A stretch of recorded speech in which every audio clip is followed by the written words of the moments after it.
Masih ingatkah kalian dengan momen ini? Di mana tim nasional Spanyol memastikan diri sebagai yang terbaik di Piala Dunia 2010 setelah mengalahkan Belanda di laga final dengan skor 1-0. Adalah Andres Iniesta yang menjadi pahlawan kemenangan Spanyol dengan gol tunggalnya ke gawang Belanda di babak kedua perpanjangan waktu. Pertandingan final ini dilaksanakan di Stadion Soccer City Johannesburg. Stadion yang terletak di pinggiran kota Johannesburg ini berkapasitas 94.000 tempat duduk. Nah, sekarang pertanyaannya, di benua manakah letak Stadion Soccer City Johannesburg ini? Yuk sekarang kita telusuri lewat Google Map. Nah, ini dia stadionnya. South African Football ya, di sini tempat sepak bola di Afrika Selatan. Nah, kita perkecil lagi gambarnya.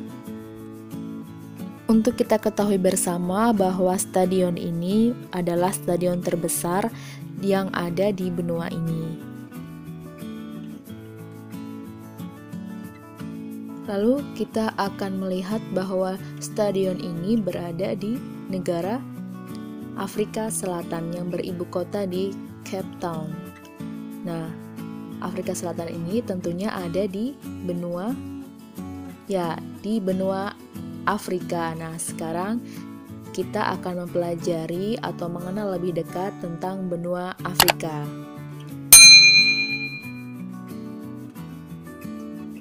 Afrika menjadi benua terbesar ketiga di dunia setelah benua Asia dan benua Amerika. Benua yang memiliki luas mencapai 30.370 km persegi ini mendapat julukan A Land of Great Diversity. Ini pantas disematkan kepada benua ini sebab memiliki keragaman di segala hal seperti tanah, flora, fauna, alam, manusia, beserta kebudayaannya. Selanjutnya, kita akan membahas tentang letak geografis benua Afrika. Dimulai dari batas sebelah utara benua Afrika berbatasan dengan Laut Tengah atau Laut Mediterania. Lalu di sebelah timurnya berbatasan dengan Laut Merah atau Red Sea, dan sebelah timurnya berbatasan dengan Samudra Hindia. Lalu pada bagian selatan dan barat benua Afrika berbatasan dengan Samudra Atlantik.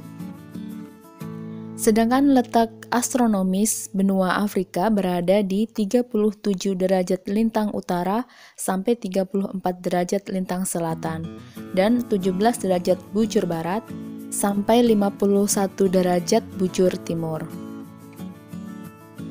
Secara geografis, benua Afrika terbagi menjadi wilayah Afrika Utara, Afrika Barat, Afrika Tengah,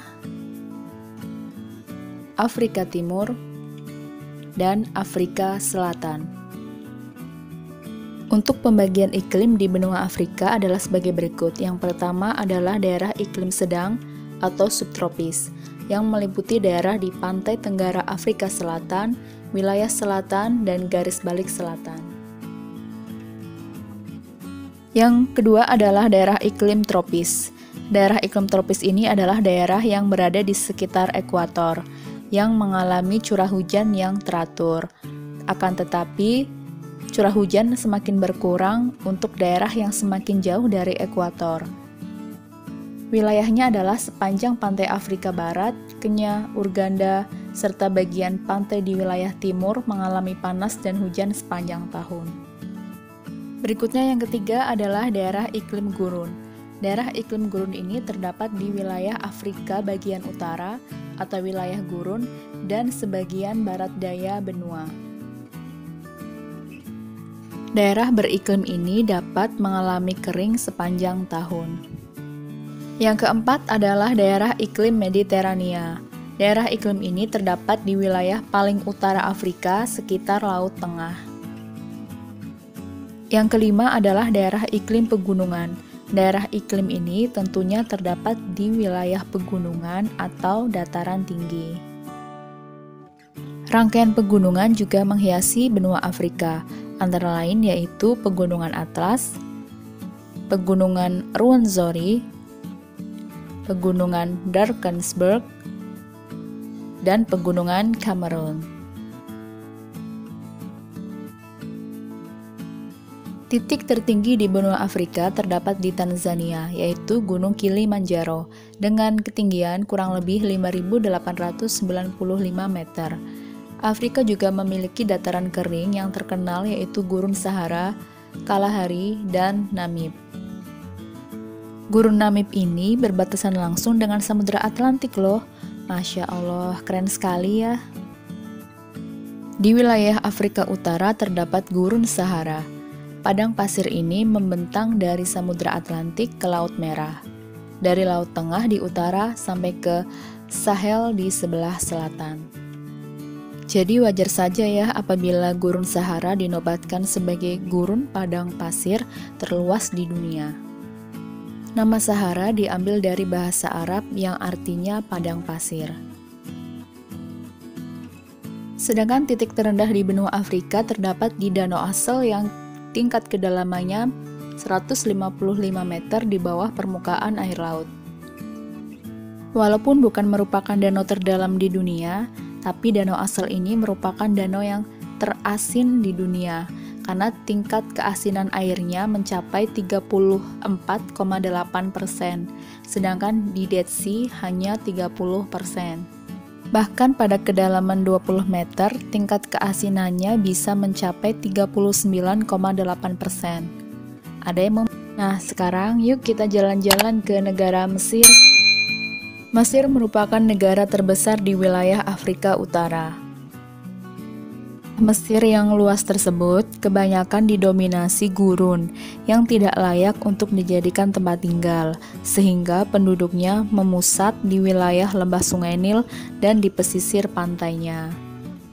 Sungai Nil merupakan salah satu sungai yang terkenal di dunia karena panjangnya yang mencapai 6.695 km. Sungai Nil dinobatkan sebagai sungai yang terpanjang di dunia, selisih sedikit dengan luas Sungai Amazon yang berada di posisi kedua. Sungai Nil ini merupakan sumber air utama bagi dua negara, yaitu negara Mesir dan negara Sudan. Sumber terbesar Sungai Nil berasal dari Danau Victoria yang merupakan danau yang terluas di Afrika. Aliran sungai yang berasal dari Danau Victoria ini pada akhirnya akan mengalir ke Laut Mediterania atau Laut Tengah. Seiring dengan keberadaan dan pengaruh Sungai Nil dalam peradaban serta kehidupan di sekitarnya, maka dibangunlah Bendungan Aswan yang megah. Bendungan ini dapat meredam banjir tahunan Sungai Nil. Selain untuk meredam banjir, aliran air dari bendungan ini juga sangat bermanfaat untuk menghasilkan teknologi listrik yang sangat dibutuhkan negeri piramid ini. Piramida Agung Giza merupakan piramida tertua dan terbesar dari 3 piramida yang ada di nekropolis Giza. Piramida ini merupakan satu-satunya bangunan yang masih menjadi bagian dari 7 keajaiban dunia.